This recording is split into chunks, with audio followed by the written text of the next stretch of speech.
This is my 2019 Salsa Spearfish Dior. I got it for a good deal from a local shop because the next model year was already out and they wanted to get this off the floor.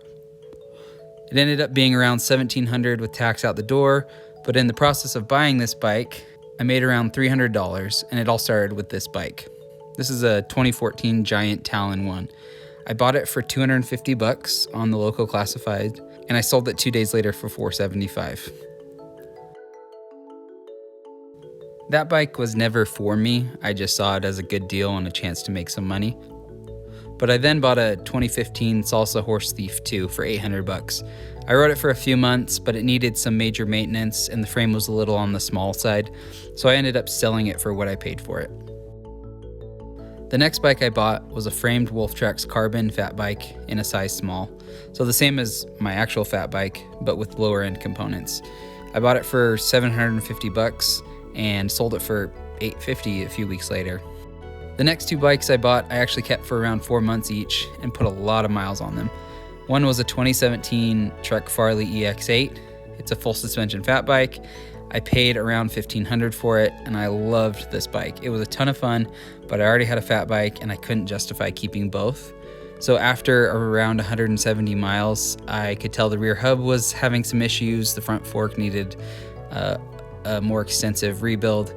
So I ended up losing some money on it when I sold it for $1,400, but $150 isn't a bad rental fee for 4 months of use. The other bike I used as a gravel or adventure bike, it was a Novara Mazama.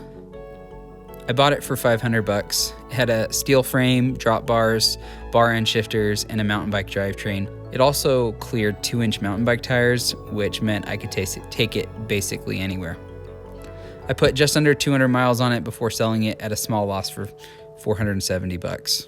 While I was testing out those bikes, I bought and sold several other bikes.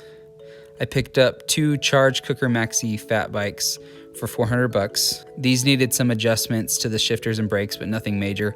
I sold one for $500 and the other for $450 within 2 weeks of buying them. I also found a really good deal on a 2014 Salsa Muckluck that I made $200 on.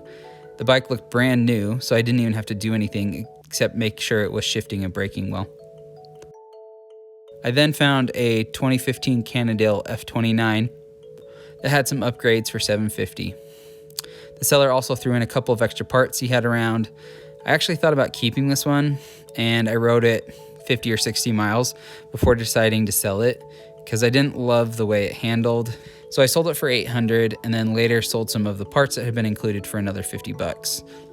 At this point, I found a 2015 Spearfish that I would have for about 6 months. I bought it for $900 and spent another $420 on upgrades and maintenance, including the rear shock. I upgraded the wheels and some other things.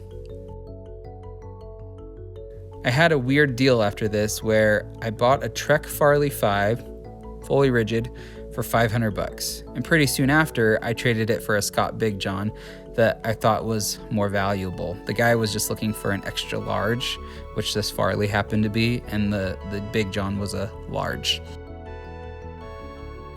I sold that Big John for $855 and put that money straight towards a Niner Ross 9 Plus, which I ended up riding for about 5 months. When I bought the Niner, it had a nice SRAM X1 drivetrain, but I switched that out and I rode it mostly single speed. And then when I decided to sell the bike, I said it could be sold as either single speed or geared, and I found a buyer who wanted it single speed. So I ended up selling it for $900 and kept the X1 drivetrain, which is worth quite a bit. There are a couple of other bikes that I bought and sold in there, including a Trek Marlin and a Diamondback Sentry. But at this point, I basically decided to sell my 2015 Spearfish and buy the 2019 for reasons that I talk about in my review of this bike. So I sold the 2015 for $1,570 and put that money plus some of the cash that I had from those other bikes to pay for this new bike. So in the end, I basically got this Spearfish for free and ended up with some cash left over. Since then, I've really slowed down on buying and selling. The bike market is really crazy right now with everything going on, So it's a lot harder to find a good deal. But I just wanted to show that you can use the knowledge that you have of bikes to fund your passion and maybe even make a little money on the side. Overall, I'm really happy with this because I basically get all of the fun of having a mountain bike without having any of the expenses.